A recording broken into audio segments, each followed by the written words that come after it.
next guest is the world beard and mustache champion in the highly competitive Musketeer division. I was eliminated immediately. Please welcome Gary Johnson.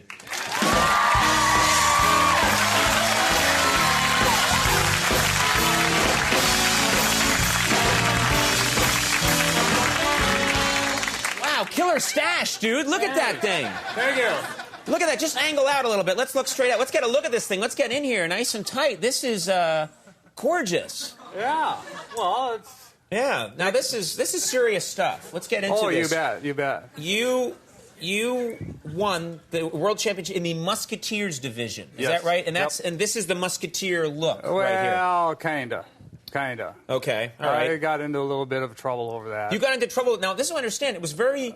When they announced that you were the winner, and a lot of people all over the world take this very seriously, but when they announced that you were the winner, a lot of people were angry because they thought that you shouldn't have qualified in the Musketeer division. Specifically, the Germans were angry. Is that right? Well, I don't look like a musketeer, for one thing. Well, you're dressed as Wild Bill Hickok, first of all. Maybe a Musketeer outfit would have helped you a little bit.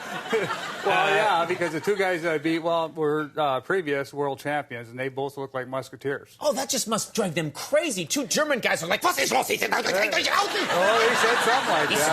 that. Nice, you know, so they were furious. It's Buffalo Bill.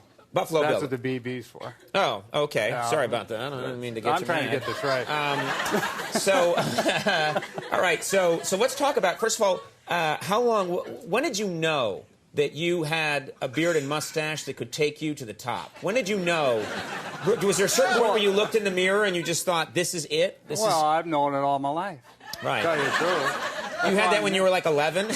I was thinking about it back then. Right. Yeah. And then all of a sudden things happen. You know, you can project things. Right, you can project things. You can make certain things happen. You bet. And how much care and grooming goes into this thing? A lot more than your makeup had to do with me, I'll tell you that. Are you dissing my makeup crew here? No, they did a fine job. My nose doesn't shine. But the fact of the matter is I've been in my hotel room, and I've been getting ready since about 2 o'clock.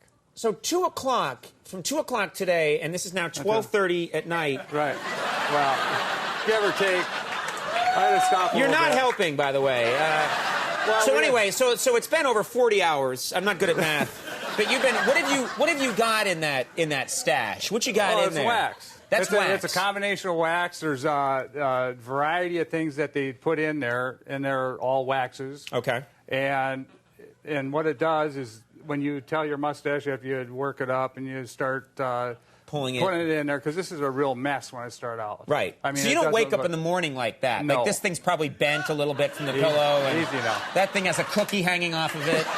No, usually it all winds up down here. Okay, all right. So you use wax. Are there some things that are illegal that you're not allowed to use? Oh, yeah. How specific do they get? Well, in different categories, there's guidelines that you're supposed to pay attention to. That goes along with the way you cut it, the way it's shaped, the way your hair comes out. So it's that specific. So when you come out and you're in competition, does someone come up to you with like a little a ruler? No. Are they looking at you with microscopes? Well, it's just like anything else. I mean, you got the Olympics. Anytime you got competitions and it's a world thing. Now, I want to get to the point that this is a world championship. This is a world. Yes, competition. I think I mentioned that 40 times before you came out. Well, the United States doesn't understand that. When we go to Germany this fall, we're probably going to get on a plane with a dozen folks. Yeah, right. There's only a dozen of us in the United States that have anything that's worth talking about. So you're angry that this country doesn't take the beard and mustache championship seriously enough? Well, I'm not angry. It's just you seem enraged to me right now. And I will take you downtown. Hey. Let's take a look at some of the other people that compete in this category. These are actual photographs. Who's this guy right here? And what religious group is he? Hold up.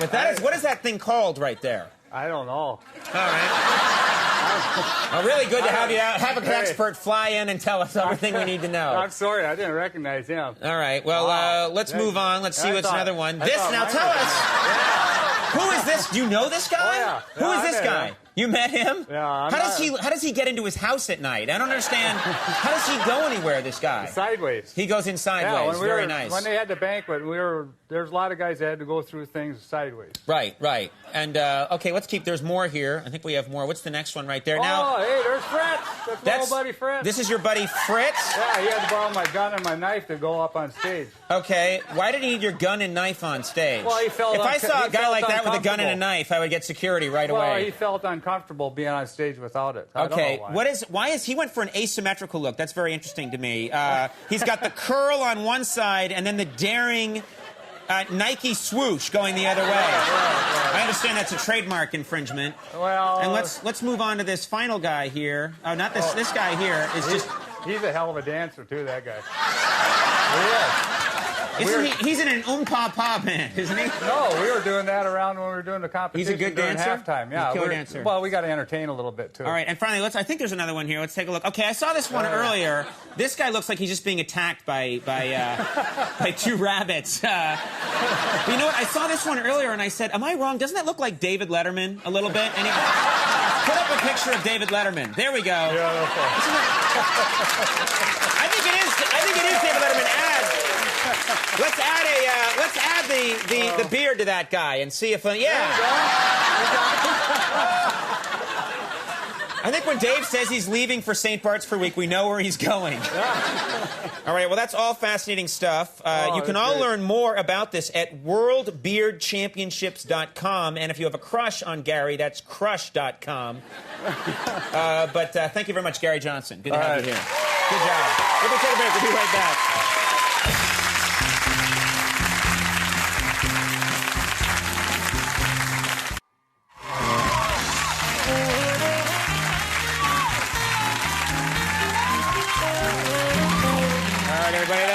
Show. Do want to thank my guest, Gary Johnson. Thank you much for being here. He's the champion.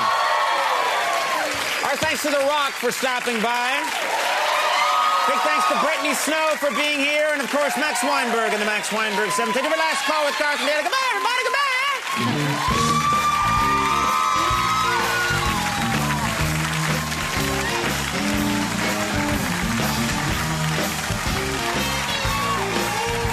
Does a guy ever come in and ask for an apple teeny? No, some girls do, not a guy. Really? Because that's my favorite drink. If I came in and asked for an apple teeny, I'd serve it to you. Would you serve it to me, but then would you turn around and roll your eyes and go? No, not at all. I think they're really good, the apple teeny. That's good, yeah. So you're saying that's a girl drink? No. Just not a lot of guys get them. Okay. Maybe a lot of guys can't handle the apple teeny the way I can. I think that's what it is. Do me a favor. Next time you go no, duh. Like, really make fun of me, okay? Okay. Your dad's a toy maker. No. Duh. No. Don't give me any clues. I'm going to guess what you do for a living. Okay.